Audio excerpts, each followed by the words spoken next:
Bien, je tiens tout d'abord à remercier, une fois encore, la formidable mobilisation qu'on a créée aujourd'hui dans l'attente donc d'une décision, ou en tout cas d'un certain nombre d'éléments que je vais vous communiquer. J'ai essayé de faire au plus vite, je sais que l'attente a été pénible, longue, et je vais essayer de vous retracer le plus précisément possible les informations donc, que René m'a communiquées du tribunal de Lyon. Je pense qu'il faut déjà souligner la lutte et la résistance qu'on a menée et qui amène un certain nombre de décisions qui ne sont toujours pas prises, mais cette lutte pèse lourdement, justement, sur ces décisions dans le cadre du plan de continuation de la SBFM. En premier point, ce qu'on peut dire, c'est qu'il y a une poursuite et une prolongation jusqu'au 10 mars, midi, donc date et heure d'une nouvelle audience dans le cadre du plan de redressement SBFM. Ce qui veut dire en clair qu'on est assujetti une nouvelle fois à une observation à partir de la situation. Dans l'intervalle, un audit financier qui va concerner la SBFM, mais pas seulement la SBFM, y compris le groupe Zen, va être d'actualité.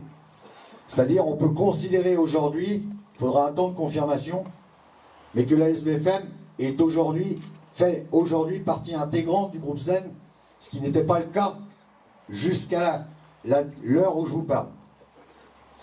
Donc audit financier pour valider si la SBFM, et c'est là où il faut être prudent et rester vigilant, si la SBFM est éligible, ce sont les termes exacts, pour bénéficier donc des aides dans le cadre du fonds de redressement du secteur automobile, fonds de redressement de l'équivalent de 300 millions d'euros. Mais, encore une fois, restons vigilants, car j'ai bien dit, et les conditions sont claires, si la SBFM est éligible à travers de l'audit qui va être d'actualité sur les semaines qui viennent. Donc encore une fois, j'insiste lourdement, vigilance et prudence par rapport à cette première annoncée. Dans la période en cours, au niveau de la trésorerie et de la SBFM, il faut savoir, et ça a été précisé, par contre, c'est un élément important, c'est qu'aujourd'hui, la trésorerie et donc le fonctionnement de l'entreprise est assuré et garanti par nos deux clients principaux. En l'occurrence, Renault et PSA. Qui, bien évidemment, en tant que clients, font pression sur l'ensemble des clients de la SBFM au-delà, c'est-à-dire BMW et les autres, pour qu'également ils participent financièrement au fonctionnement de la SBFM d'ici le 10 mars. Puisque, encore une fois, le 10 mars va être déterminant sur l'éligibilité ou pas de la SBFM en tant qu'entreprise prise en compte dans le plan de redressement automobile.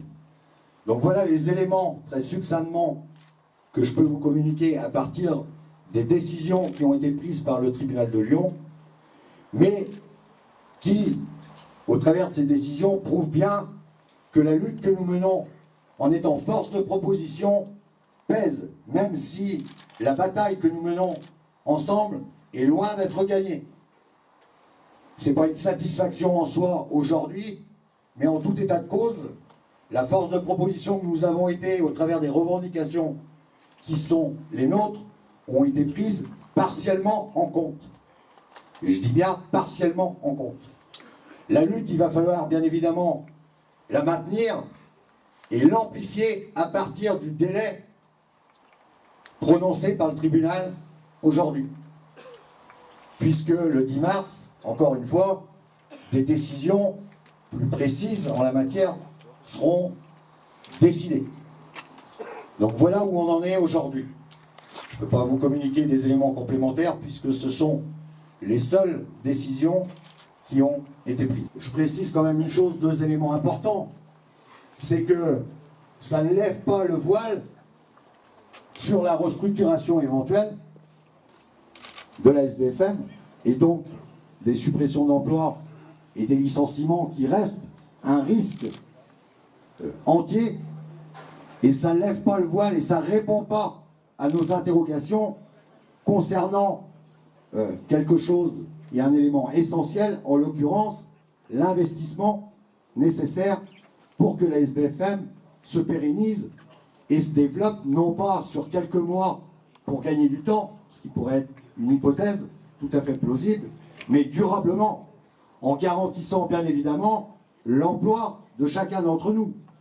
Parce que les choses sont claires, et on est à l'unisson pour l'affirmer, le réaffirmer, c'est que dans tous les cas de figure, y compris à partir des éléments nouveaux que je viens d'évoquer, nous n'accepterons pas un seul licenciement sur le site SBFM.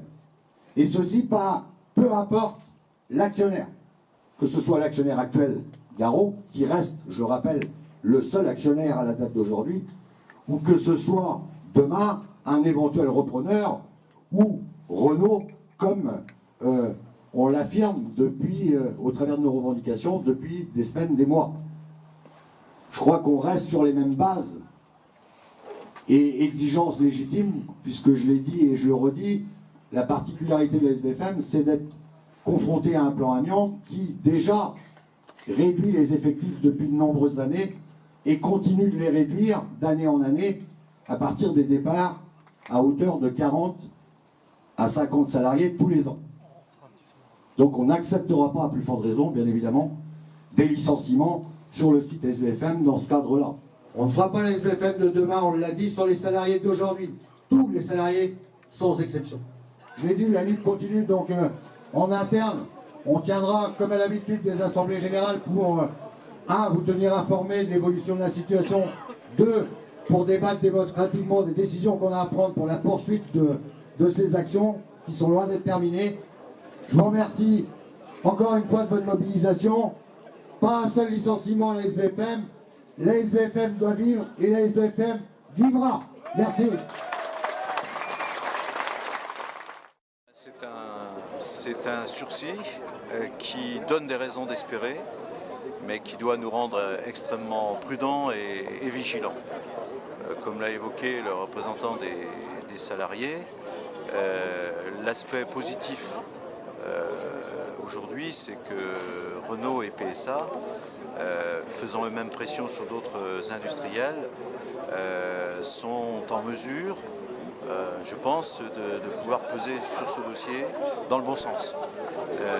Il est essentiel aussi que l'ensemble des acteurs du territoire, derrière les salariés, pèsent aussi sur les pouvoirs publics pour faire en sorte que la SBFM soit éligible précisément à ce plan de relance à l'issue de l'audit qui va être mené.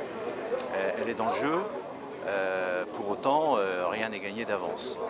Donc l'heure est à la mobilisation plus que jamais et aussi à l'action auprès de l'ensemble des interlocuteurs du dossier. Gageons qu'à partir des rencontres de Bercy aujourd'hui et sur le plan de relance que doit annoncer le gouvernement dans les semaines qui viennent, on prenne bien la mesure de ce que représente aujourd'hui l'industrie automobile, de l'enjeu que ça représente en France et que ça représente sur le territoire. À condition, bien sûr, qu'on y mette les moyens pour moderniser les outils et faire en sorte qu'ils soient concurrentiels.